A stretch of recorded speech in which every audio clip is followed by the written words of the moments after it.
आबना हरमज़ की फ़िज़ाओं के बाद बहीरा अरब की फ़िज़ाओं में भी ईरान का जादुई जाल बिछ गया।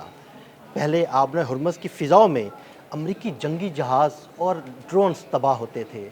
अब बहीरा अरब की फ़िज़ाओं में भी अमरीकी तैयारे और हेलीकॉप्टर्स गायब होने लगे और तबाह होने लगे। अमेरिका का लेटेस्ट सी हॉक हेलीकॉप्टर बहीरा अरब की फ़िज़ाओं में गिरकर तबाह हो गया। ये हेलीकॉप्टर गिराया गया या किसी फ़नी ख़राबी के बायस गिरा? इस बारे में अज़हर अली ख़ान से बात करते हैं। अज़हर भाई, अमेरिका का बड़ा जदीद सी हॉक हेलीकॉप्टर है, वो बहीरा अरब में गिरकर तबाह हुआ। ये हादसा था या ईरान ने जो अपना जादुई जाल बिछाया हुआ है, उसका शिकार बना? ये कैसे तबाह हुआ? ये कहाँ से उड़ा था? किस मिशन पे था? हमारे नाज़रीन को बताइएगा। अदील भाई, ये जो आबनाए हुर्मुज़ है ना, इसके ऊपर एक जादुई जाल बिछा हुआ है। जो इसके पास आता है वो गायब हो जाता है, गिर जाता है, तबाह हो जाता है, चाहे वो समंदर पे तैरता हुआ आ रहा हो या फ़िज़ाओं में उड़ता हुआ आ रहा हो।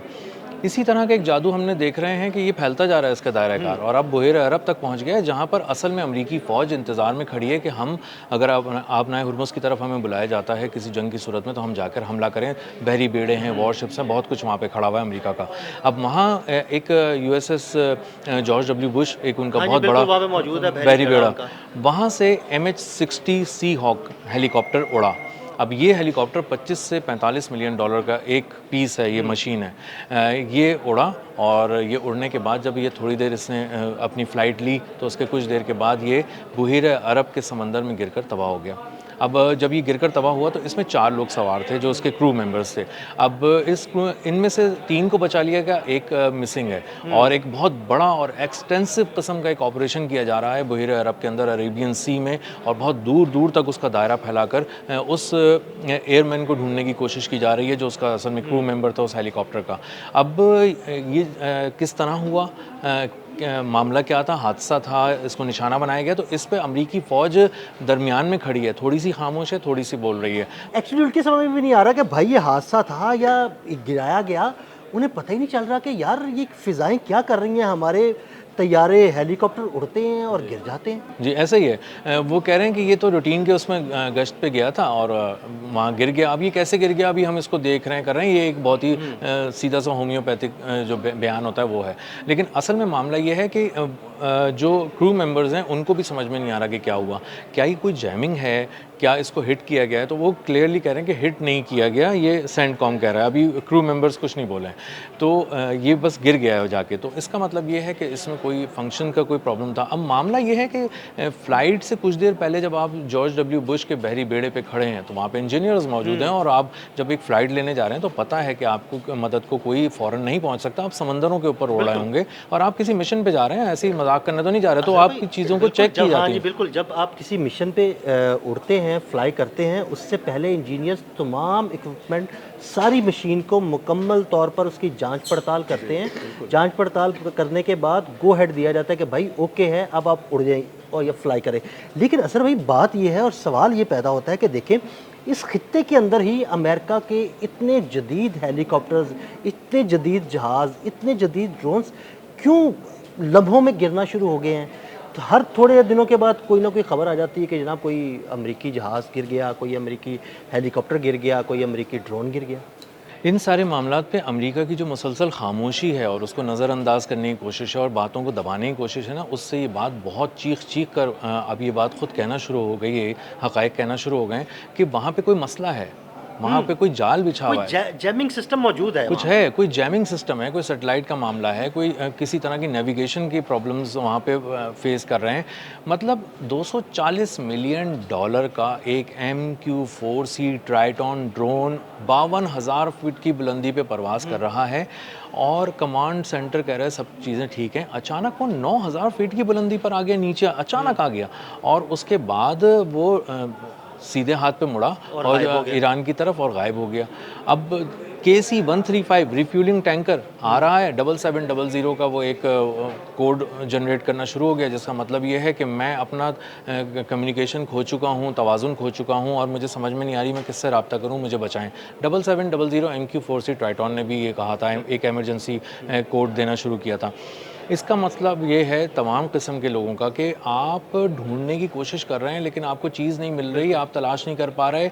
जो जैमिंग है वो इस कदर शदीद है, इतनी शदीद है कि अगर आप बहरी जहाज़ लेकर जाते हैं तो उसको नेविगेशन का नहीं मिलता। और मैंने वो फुटेज देखी जिसमें सुइयाँ मुसलसल हिल रही होती हैं। और अभी पिछले महीने एक ये अपाची हेलीकॉप्टर के गिरने की खबर भी आई थी ना, अमेरिका का जदीद तरीन अपाची हेलीकॉप्टर, वो भी आबरा हुर्मुज़ के करीब गिरकर तबाह हो गया था। तो देखिए ना कि इतने जदीद हेलीकॉप्टर, इतने जदीद जहाज़, लेटेस्ट इक्विपमेंट से लेस, उनको पता ही नहीं लगता उनके साथ क्या हो रहा है। बिल्कुल ऐसे ही है। $60 मिलियन के हेलीकॉप्टर, 25 से $45 मिलियन के हेलीकॉप्टर्स, ड्रोन्स जो हैं 30-30 मिलियन के लाइन लगाई हुई है। और $240 मिलियन का तो MQ-4C ट्राइटॉन गिरा था। तो रीफ्यूलिंग टैंकर्स जा रहे हैं। जो F-35 वो उड़ रहा था, उसको वो जैमिंग के अंदर आ गया। और F-35 का जितना जदीद सिस्टम है, मतलब ख़ुद अमरीकी फ़ौज और अमरीकी फ़िज़ाइया जिस पे नाज करती है और अल्टीमेट एक हथियार के तौर पे पेश करती है उसको, और उसी पे जाके उसी की कंधे पे चढ़ के वो ईरान को फतह करने चले थे। वो उसका पायलट बता रहा है कि मैं जैमिंग के अंदर आ गया था, मैं बड़ी मुश्किल से निकल कर आया हूँ और मैंने हंगामी तौर पे उस एयरबेस पे लैंडिंग की जहाँ मुझे नहीं करनी थी। तो मैंने कम्युनिकेशन इस्टेब्लिश करके कहा कि मैं तो बहुत फंस गया हूँ। तो निकालना अपना हुर्मुज़ के पास से पानियों के ऊपर उड़ना इस वक्त इंतहाई महंगा पड़ रहा है। और आप पानी का जो सफ़र है इस वक्त दुनिया का सबसे महंगा सफ़र बन गया है। थोड़ा सा भी अगर आप सफ़र करने लगेंगे तो इसका मतलब है $60 मिलियन अगर आपकी जेब में है और आप हेलीकॉप्टर तबाह करा सकते हैं, आप जहाज़ तबाह करा सकते हैं, तो फिर आप करें। और ये बात अब बहुत अच्छी तरह अमरीकी फ़ौज को भी समझ में आ गई है, डोनाल्ड ट्रंप को भी समझ में आ गई है कि कोई बहुत बड़ा मिस एडवेंचर आप वहाँ पर नहीं कर सकते। और यही वजह है कि आप देखें पिछले 4 महीने में चीज़ें बहुत सारी बदल गई होंगी, लेकिन आबनाए हुर्मुज़ नहीं बदला। 4 महीने से हम एक ही बात कर रहे हैं व्लॉग्स के अंदर कि 500 किलोमीटर के रेडियस में ईरान के आप नहीं आ सकते, आएंगे तो जला दिए जाएंगे, भस्म कर दिए जाएंगे। और आप फिजाओं से आएंगे तो भी और इसकी ये मिसाल बड़ी आपके सामने है कि देखें, जब शुरू में ईरान पर हमला किया गया तो जंगी तैयारों से हमला किया गया, जंगी तैयारे आते थे, हमला करते थे और वापस चले जाते थे।